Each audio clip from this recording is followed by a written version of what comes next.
why self-leadership is important. Remember on the 3 assumptions which we said before. We are not living during the industrial era. We are in a knowledge economy. And so companies are not competing because of the capital. You may have your capital, and we know businesses have huge capital, assets, machineries, and all these factories. But we are not competing. Our landscape have changed now. Our competitive is not with the machinery, it's not an industrial era. And knowledge is within people. And this is the only catch where we cannot just focus on shared leadership. We have to encourage self-leadership, because knowledge is within people. And so the knowledge workers, they want to find work meaning of work. When I wake up in the morning, when I go back to my bed at night, you evaluate, you assess, you see, you make sense. You try to find meaning. Is it meaningful? Did I spend my day meaningfully? Did I get what I wanted to get? Did I do what I wanted to do?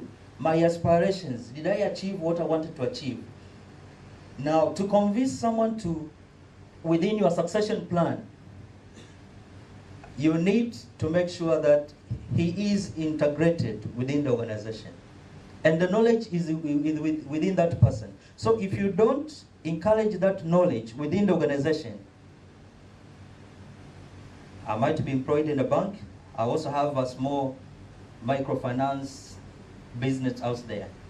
But if the bank would have agreed me to do agents banking, or to open an agent banking, or to be an agent for the bank somewhere there, you see it's here to be the small agencies. What if those small agencies would be yours? It would make more sense, or more meaningful business. So people are seeking for meaning in their life. People are seeking for meaning, especially the knowledge workers. People have knowledge, and that knowledge is within people, and people are looking for meaning within that knowledge. And that's why self-leadership is important.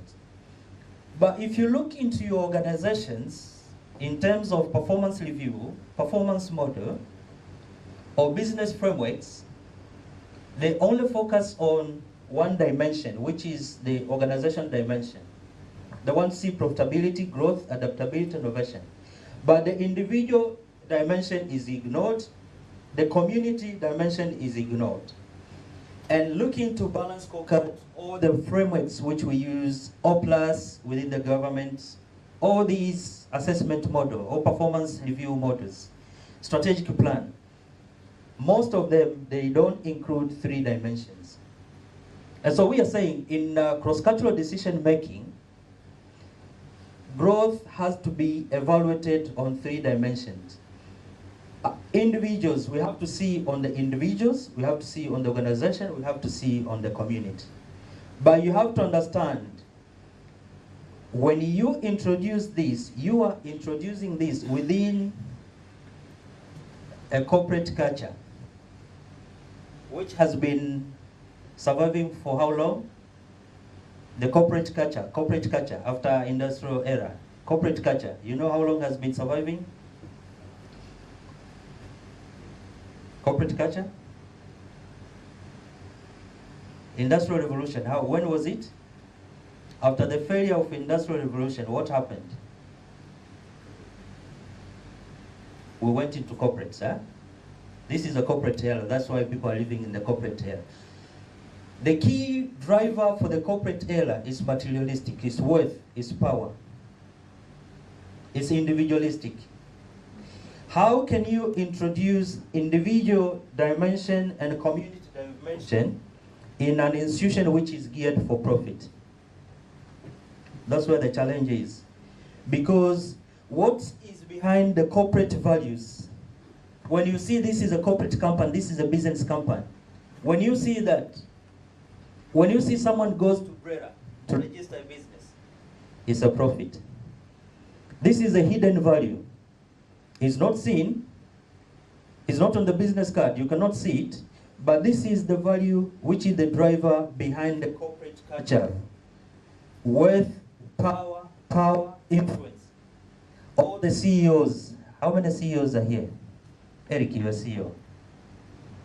When I see you, your motive, I just see profit, wealth, bottom line, power, influence. That's what you're looking for.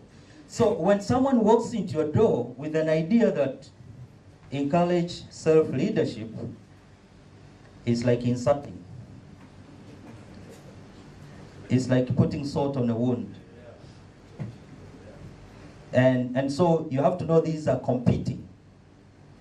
And the best way to change is for the leaders themselves to understand how much are they losing because of not encouraging inward job crafting. When you don't encourage inward job crafting, people, they will start competing business against you outside.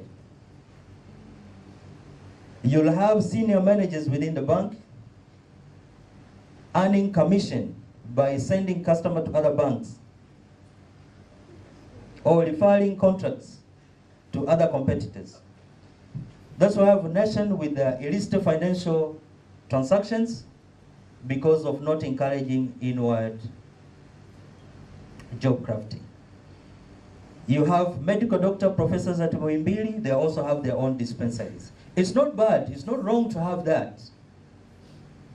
But what if we can integrate that? If that one can drive that value through the same institution, why don't you allow him go set up a branch and we work together as allies through strategic alliance? I think this is the best way on how we can move on. One of the things which CRDB, you'll see, the bank keeps retaining the top managers by encouraging them to be branch managers, branch directors, so that they don't go out and open new banks. So that's why you have some of the banks, they are bigger like the local banks. Right. Some of the branches, yeah. You see branch directors, yeah. Why? It's because the leaders knew if you let this go, they will become competitors. So you just promote them. They become branch directors. And they earn probably the same to Access Bank or to Akiba Commercial Bank or to these other small banks. So you keep the people through self-leadership. You encourage them to grow. Or you open new subsidiaries within the business. And those ideas for new subsidiaries or new products or service line, they will come from the individuals. They will come, they say, okay, I think now I've grown up, let me start up this and this and this. I know it's time, and we cannot exhaust. We have some other business to do. On my behalf, I would say thank you for coming before handing over to James. But I'll have one request. Before saying it, can I have a show of hands that all of you are going to agree? Trust me. Trust me. Just trust me. Just a show of hands. If you trust me. Just trust me. Yes, a show of hands. Please, there is more food.